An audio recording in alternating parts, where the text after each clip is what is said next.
That's not traditional high ready from any firearms training standpoint. So there's low ready, which is basically the answers in here. So that's basically, you know, you're at a little bit of a peaked interest that, you know, there may be something going on, but you're not ready to engage yet. You know, you don't think somebody's around the corner. You're basically almost like a patrol standpoint. You know, you're up and you're carrying around, you're patrolling, but you know, you're not getting ready to get into any action. Now there's high ready, and this is what traditional high ready is. So basically, the best I've ever heard of this is looking for work. So you're up, you're moving around, you still have full vision over your gun's not impeding you, but now if it goes to a fire position, that muzzle may be moved 2 inches. So it's very close to being able to fire. And if necessary in a CTV environment, so if I'm here and high ready at me, if necessary, if he pulls the trigger right now, he's going to hit, you know, waistline. So he doesn't necessarily even have to pull up from that position to squeeze rounds off on target. Morning, Doug. We can grab a couple more chairs. So, look at that beard. Now I won't say there's not a case for what GMR uses as a high ready. You know, as far as a gun up position. If you're on a boat, that's always the joke. If you're on a boat, you don't want to shoot a hole in the boat. But if you're on a helicopter, you don't want to shoot the engines or anything above you. Sometimes you'll see guys in stacks where the guy behind will be in a high ready position. Yeah, rather than a low ready or GMR high. I'm gonna call it GMR high ready. But that way you're not muzzling the guy in front of you. This all depends on the situation. I prefer, you know, a high ready like this. It's what you're comfortable with.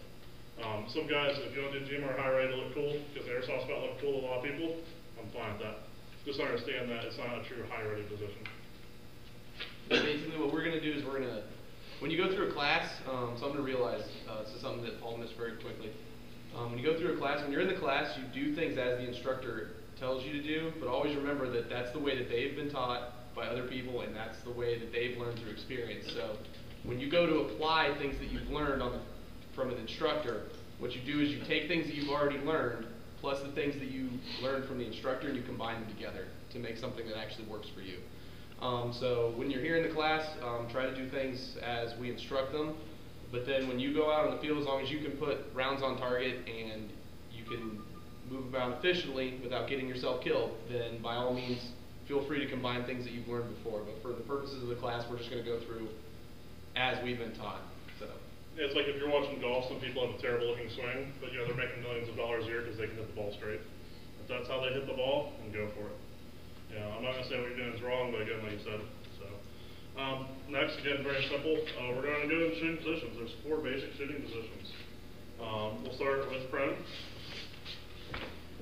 Most applications for this, as far as airsoft, is going to be, I think, outdoors. Not saying you can't use indoors. There was actually a guy last week that was using it for very good effect. He was behind cover and using a prone position. Most people in here, when they're playing, they don't look low. So he was holding down, you know, a nice shot where he had a couple angles he was working. Also, from an outdoor perspective, there's the least possible amount of body space visible to the enemy at this point. So now Anthony is about 1.5 feet tall by about 1.5 feet wide, and that's it. That's your target. 1.5 feet square. Compared to standing, you know, you have 6 foot by 2 foot. So then we'll go from that, transition up to a kneeling position. Again, he's using his support hand to push off, but you see his muzzle stayed ready. So now if you're working a horizontal plane, a barrier like out here, you know, you're at Mercer and you're working the high grass, really good position for that. Also allows you to be a lot more mobile. To go from prone to standing to get moving is difficult, but in a kneeling position, you know, you're still in a position where you can get moving really quick. There is a sitting position. I don't know how optimal it's going to be for a lot of airsoft.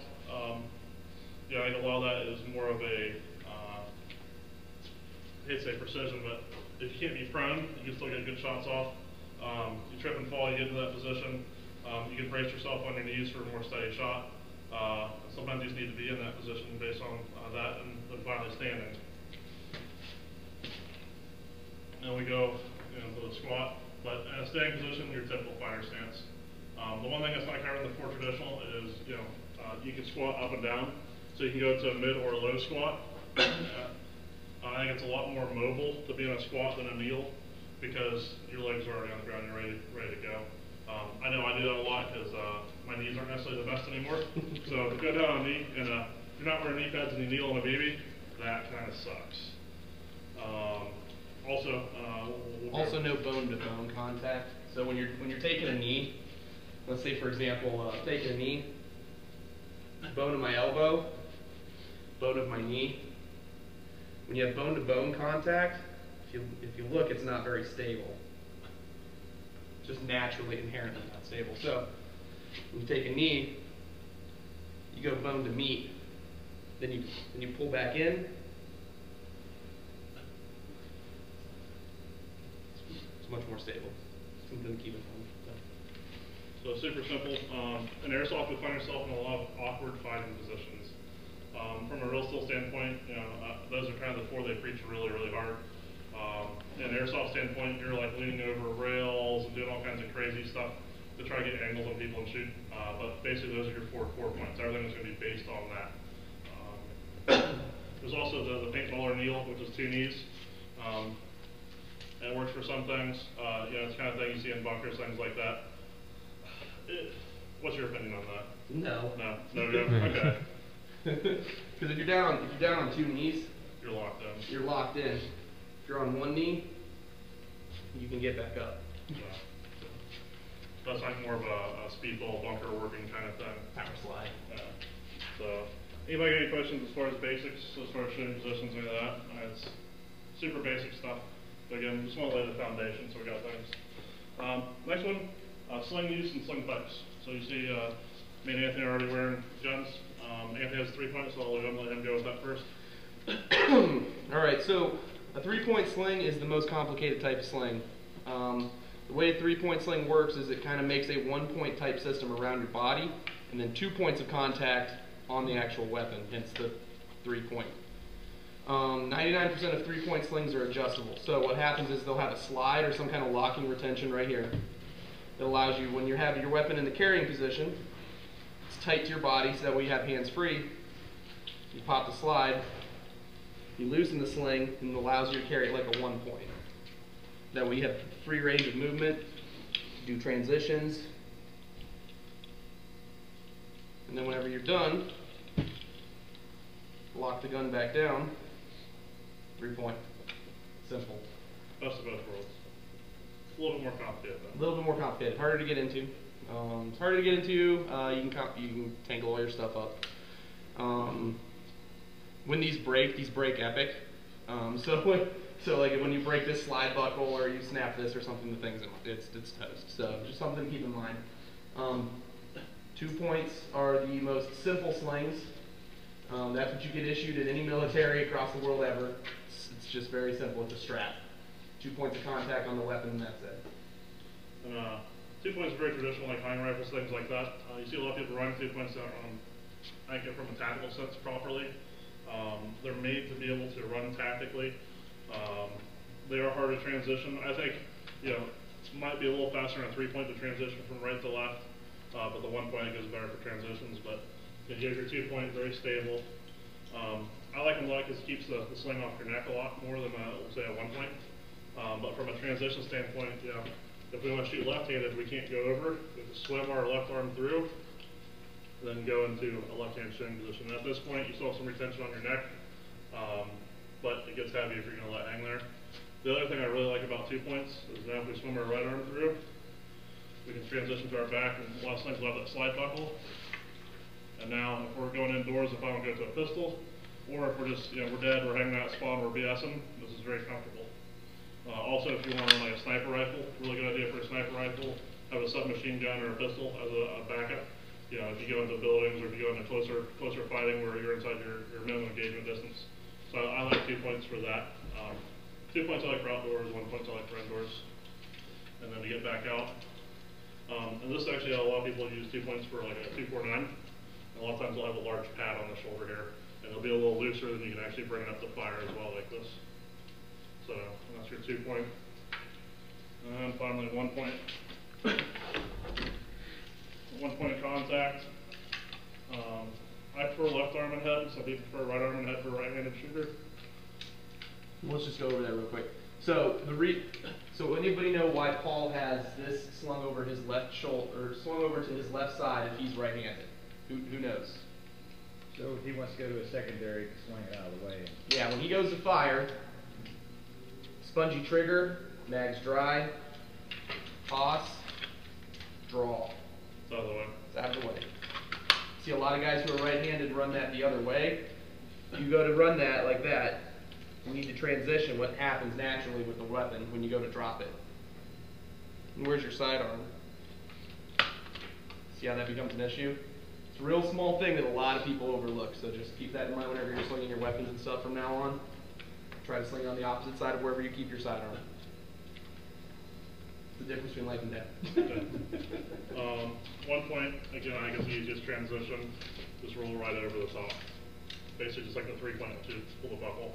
One of the other things that if you don't run a sling a lot, especially if you're on your stock out, when you go to transition, you can run into your sling a lot. So I dip my muzzle and then flip back down and then transition. So I'll transition my shoulders before I transition my hands. That's all. You transition hands first?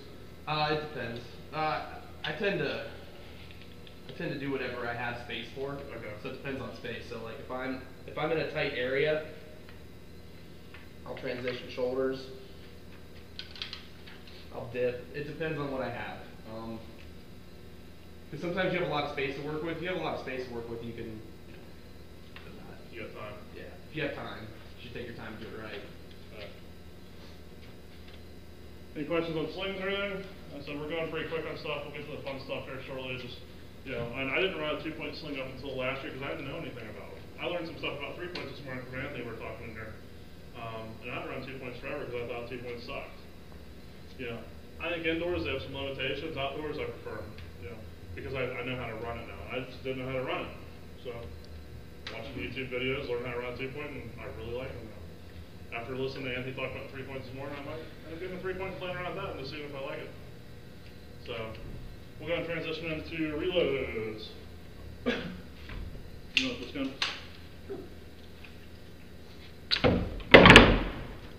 So basically 3 types of reloads, and it all depends on what kind of time and space you have. Yeah, sorry. I'm slightly larger than you last time I checked. Again, no BBs load, no hop at the end of the gun. The gun is inoperable. We'll go with the fastest first, which is combat reload. So basically, you're in the shit you're getting shot at. You run out. You run dry. What do? You need to get that mag out and get doing it as fast as you can. So combat reload, just pitch it. Next one, right in, good to go. You're not worried about anything, but get BBs downrange. So. Whether you toss on the ground or not, it's up to you. I know we played a full-out game last week down here, and I was got in a position where I just needed to get some stuff taken care of. I'm just throwing mags on the ground and just keep moving. At that point, I'll come back and pick them up. If I'm running around like big woods, something like that, I don't know if I'm just going to throw mags on the ground because mags are like $10 a pop.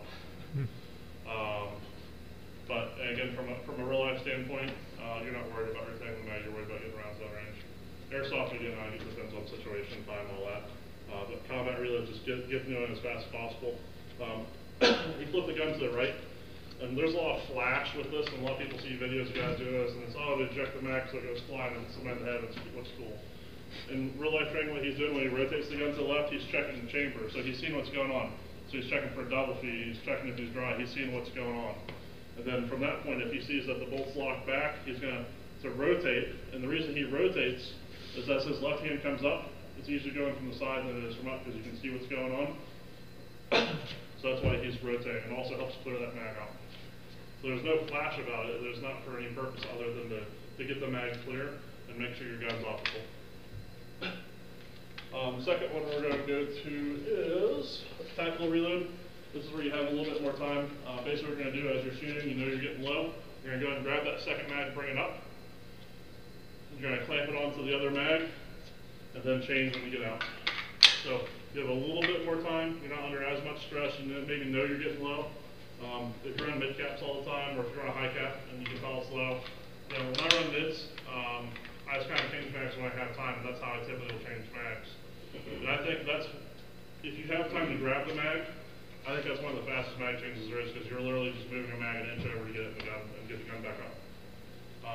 The other thing I like about that, and I prefer to change my mags when there's still some ammo left, is I've actually been in the middle of a mag change and had somebody pop out in front of me. Luckily, my chamber wasn't dry. I brought my gun down on target, pulled the trigger, I had one in the chamber, I got it.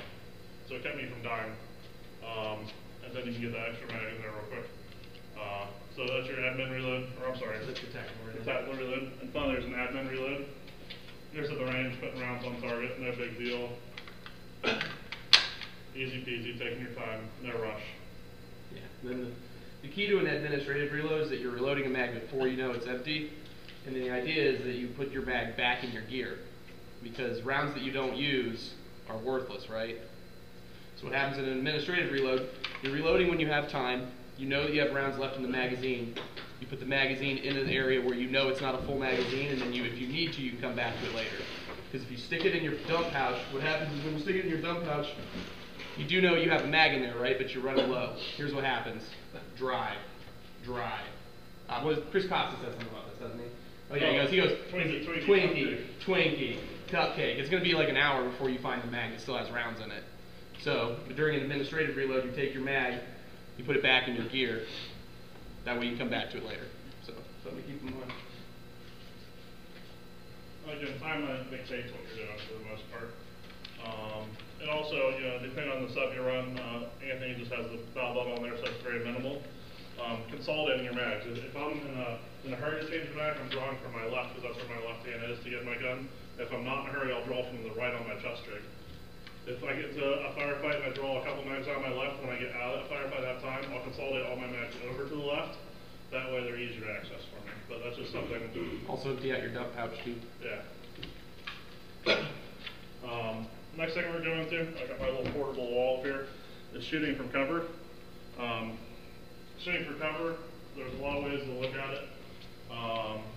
But the biggest thing, and this is what we'll call a vertical plane, is limiting yourself on a vertical plane when you're shooting.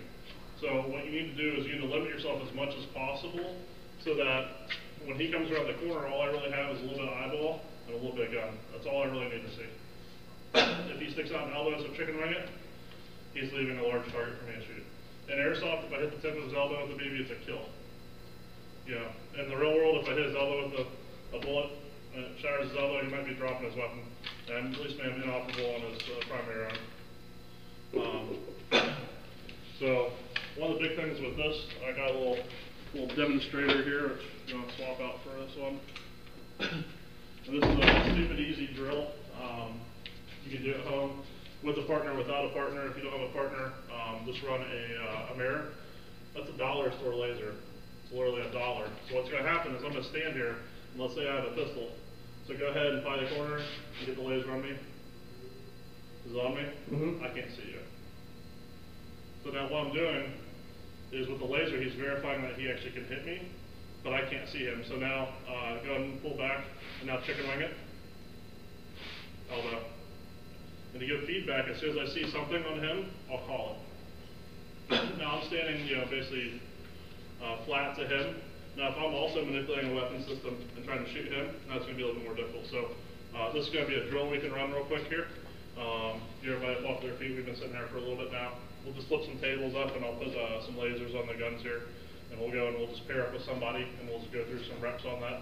The biggest thing though is when we're doing this, is try to limit yourself as much as possible on that vertical plane. And try to hit the body with the laser and start off where your body's just standing flat to you. And then slowly pie the corner until we get a laser on. If he sticks a leg out, if he sticks an elbow out, if anything sticks out, we need to let him know from a feedback standpoint he's doing that. If his pacing is too fast, let him know, hey, slow it down a little bit. That's the problem, and me and Anthony discussed one time we went to Cleveland Airsoft. I have a problem with pacing. I get very excited when I get close to corners. I want to pie them very fast. I'm a big guy, I like pie. What can I say? Pumpkin, if anybody's buying me one. Pumpkin. Season. So if you guys want to grab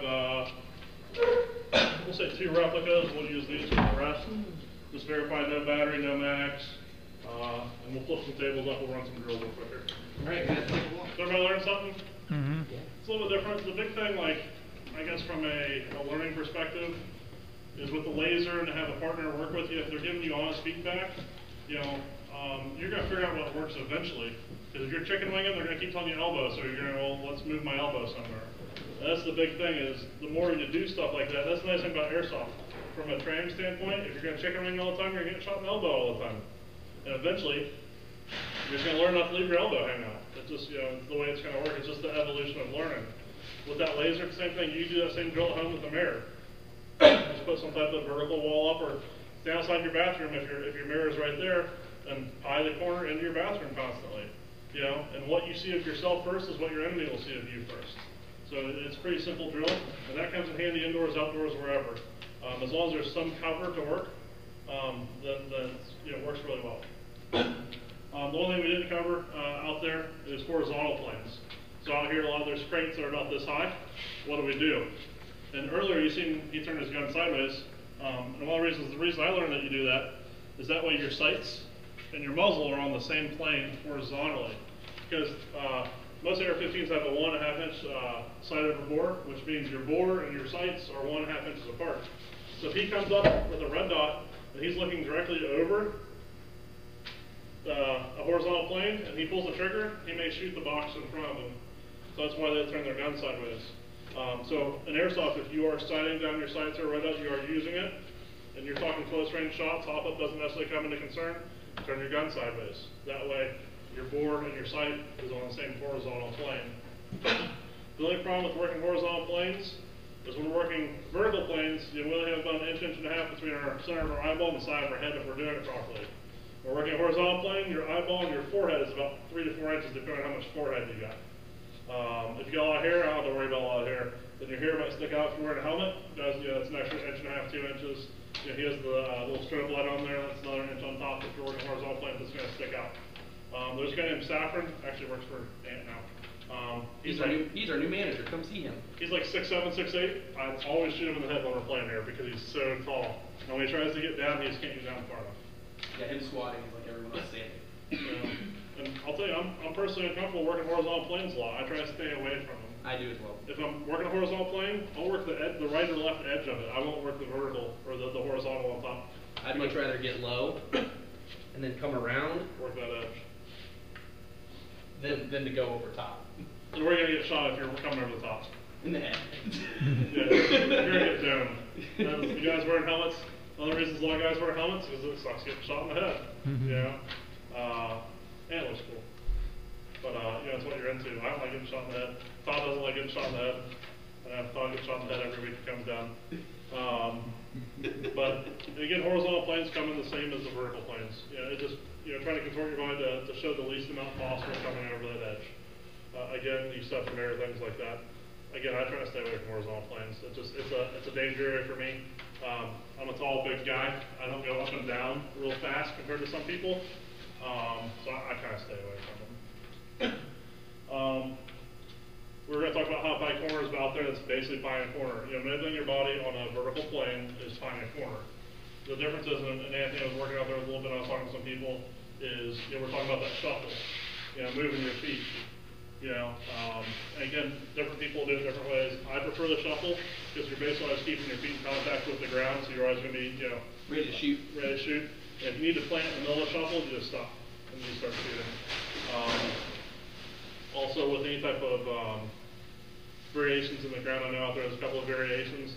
If you're stepping, you're not going to come down on an even surface because you're sliding your foot, you're going to feel it. And it's a lot easier, I think, to move a little bit at a time when you're sliding. When you step, you want to cover a lot. When you're sliding, it's easier to slide a little bit at a time. And then the other bad part about that is if you're taking steps, you have a tendency to bring your feet together. When you bring your feet together, you lose that solid base. Then you become suspect to all kinds of horrible things. So, just like when you're playing sports, you want to keep your base the entire time. That way, if anything happens to you, if someone bumps into you, you get pushed from behind. You want to keep your feet apart. Spacing is a big thing that we kind of, many of you walk around and John was helping out with it too. The further away you are, or you can be from an edge that you're finding, the better. The better, because if I'm finding this corner, a little slide, that might have been 20 degrees that I just covered on the corner. Where back there, if I take that same step, it might only be 5 degrees. So the further away you are, the thinner you'll slice that pie. So it's easier to move slower from further away. The closer you are, it's easier to move faster. There's some hallways that you don't have room. You know, if I was behind this corner right here, then the back of this table would be my limit. Some hallways are going to be right here, and this is all I have, and I'm going to be in real tight. That's, you know, situation's going to dictate. And then, you know, so if you're further away, it's more advantageous. So try to stay as far away as possible from that corner if you can, but you need to make sure that you're not exposing yourself to anything else. So that's the only thing with, you know, trying to space yourself away. And there's times you may want to be sucked up tight because there's an open shot right here if you step out. So, you know, those are things you just got to be aware of. And that's just, you know, what's going on around you.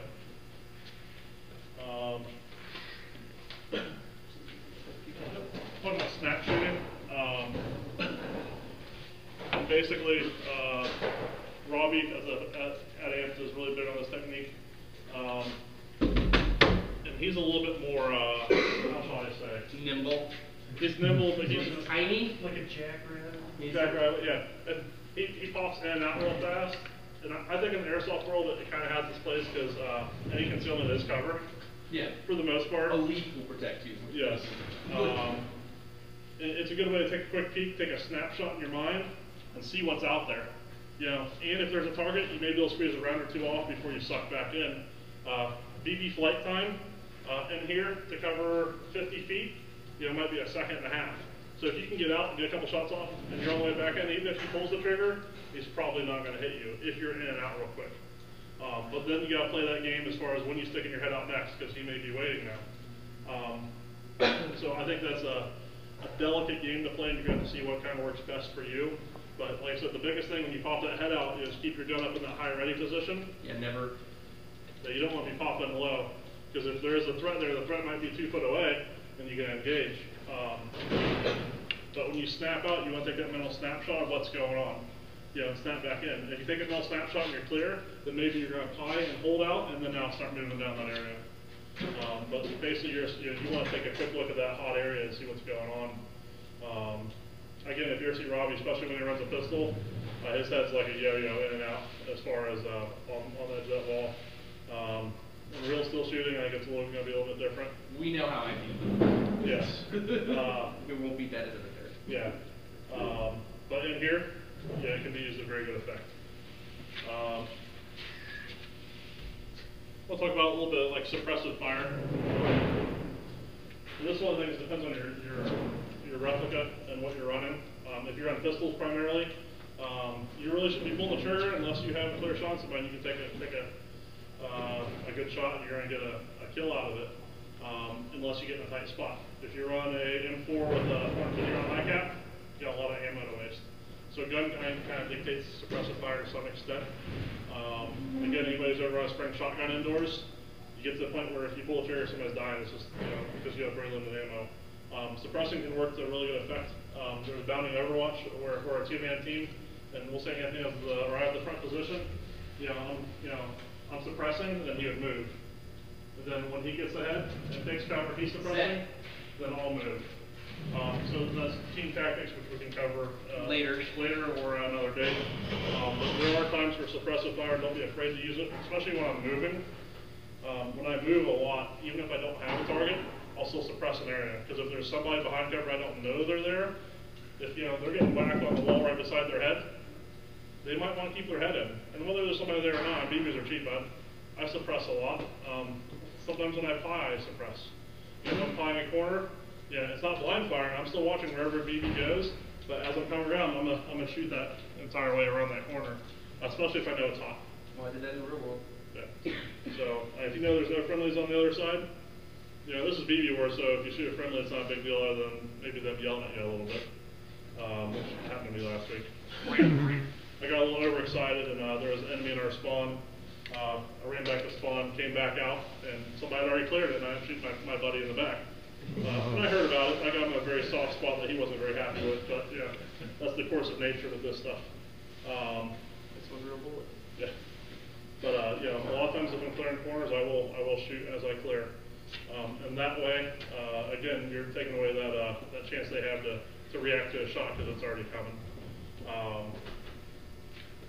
So, talk a little bit about entering structures. Actually, let me see what I can do as far as making a structure.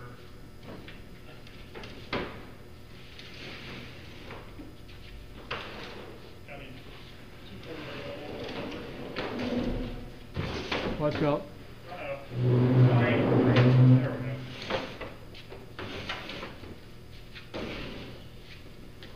go. Uh-oh. So.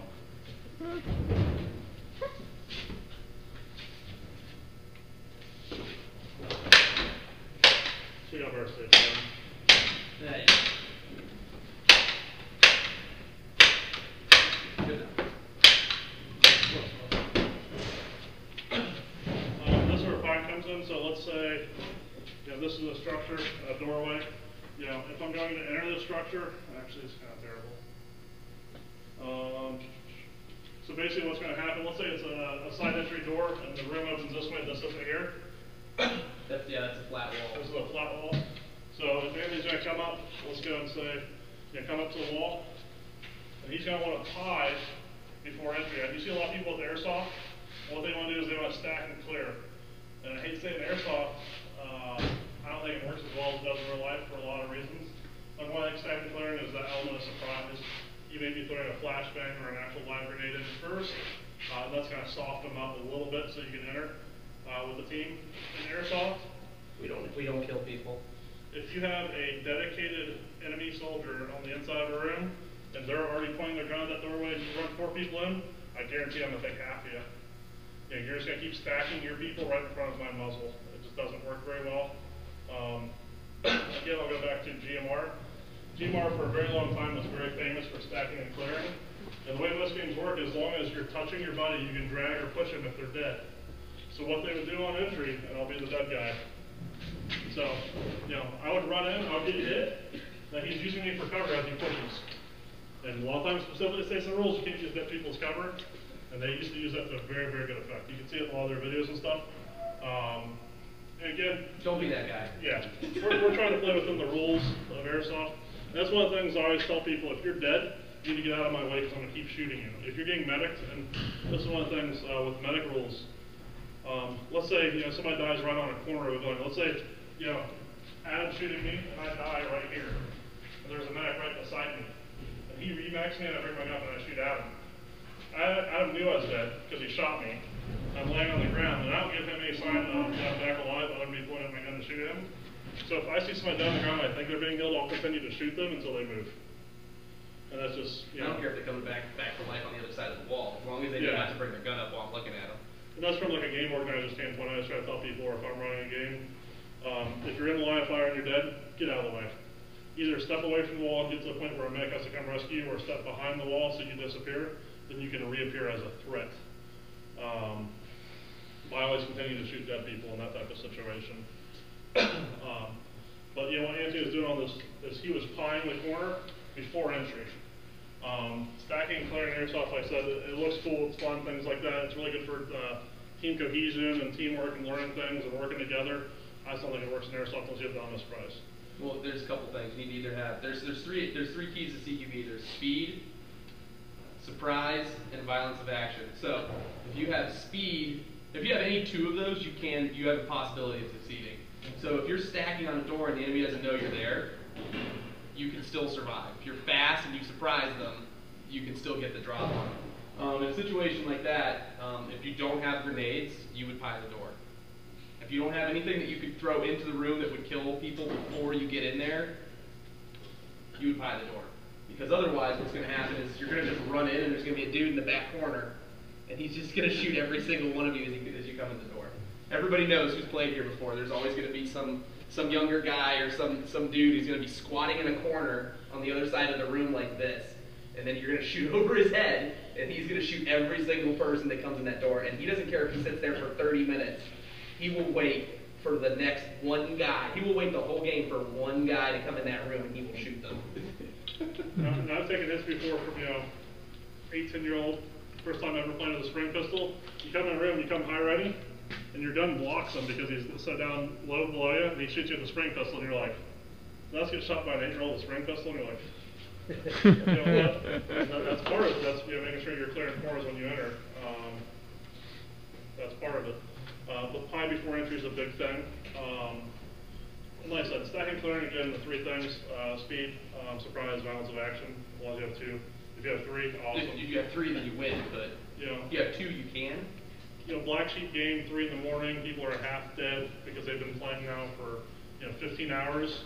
It might be a little bit different. If you're second clear and you got a group of guys that's still pretty fresh and you're running hard, you can probably surprise some guys. But the thing about airsoft, and I guess this is the one comment I heard from a veteran once, is with combat, you go on patrol or you go out and you never know when it's going to happen. With airsoft, the minute the whistle goes off, you know it's happening.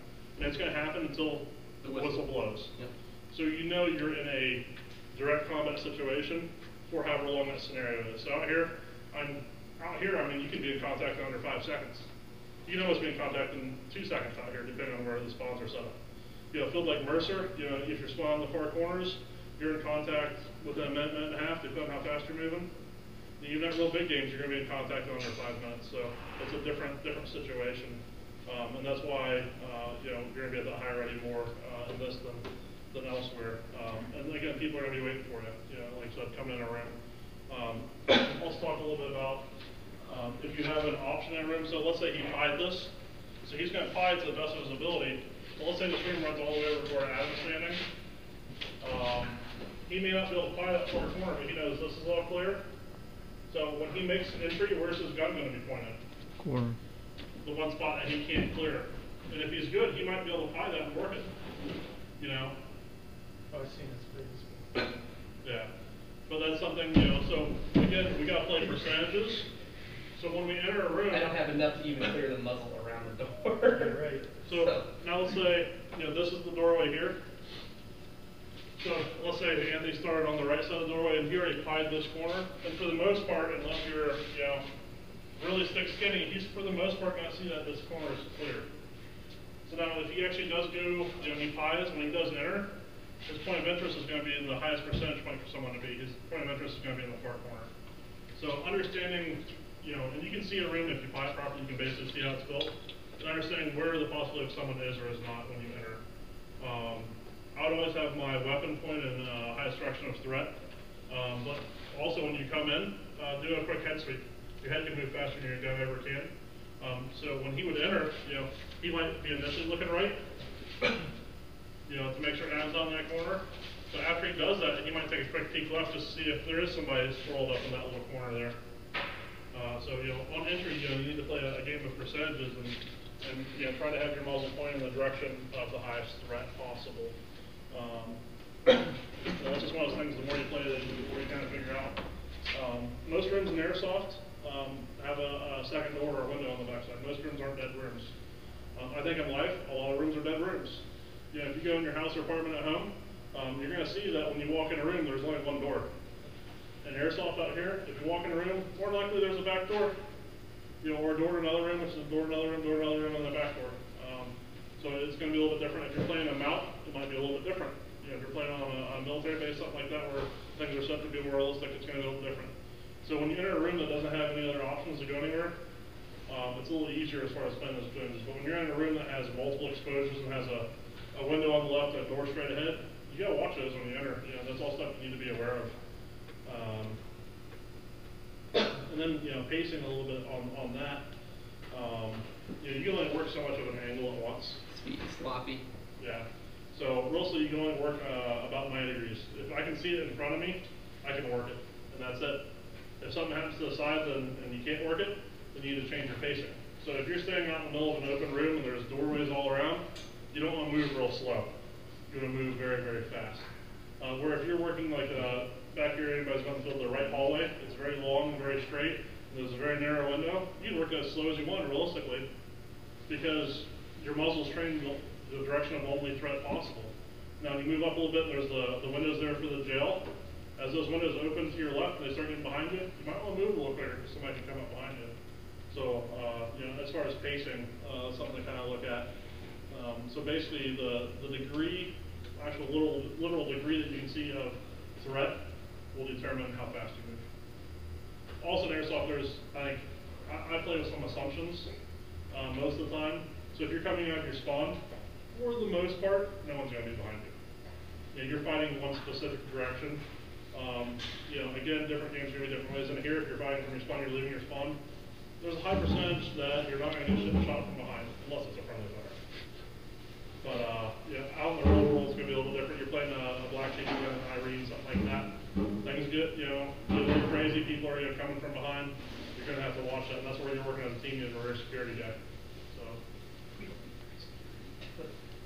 I'm sorry, I failed you. That was what some dude said during the frag out. Like, Oh, I thought yeah. this thing was the rear security. Like, oh my God, you're As our rear security took out a threat from behind. Yeah. So basically, it is what it says. If you're working in, let's say, a 4-man team, you know, your front guy has, you know, 12 o'clock. Your 2 guys behind you, one will have right, one will have left. give me 2. 2 people. I don't care whoever Make gets up quick, here. make quick, come on. I just need 2, whoever gets up here first. Don't break the table. On my table. So, Alright, so I'll say point. Paul's in front. You're behind Paul. And you're behind him. Go ahead and you can go ahead and pull. Those are unloaded, right? Yes. Okay. Alright, so the door or the corner or whatever is gonna be right here. So Paul is gonna be working that corner. Now the thing is, if Paul's working that corner, Paul can't see anything that's over here, right? So what you're gonna do is you're gonna be right up on him. Just put up there. Just put up there. There you go. Now you're gonna be working that. Now the same thing, only you're gonna be looking right there, right? You're gonna be watching what he can't see. And then me, I'm gonna be watching behind. And that's how that works. Now, whenever you go into a room as a stack, here's how this works. So if you're going into the room as a stack, all of the orders, even if the squad leader typically is sitting in the middle somewhere, all the orders come from the last guy. Because if he's pulling rear security, he can't see you guys doing anything, right? Like, he can't see you.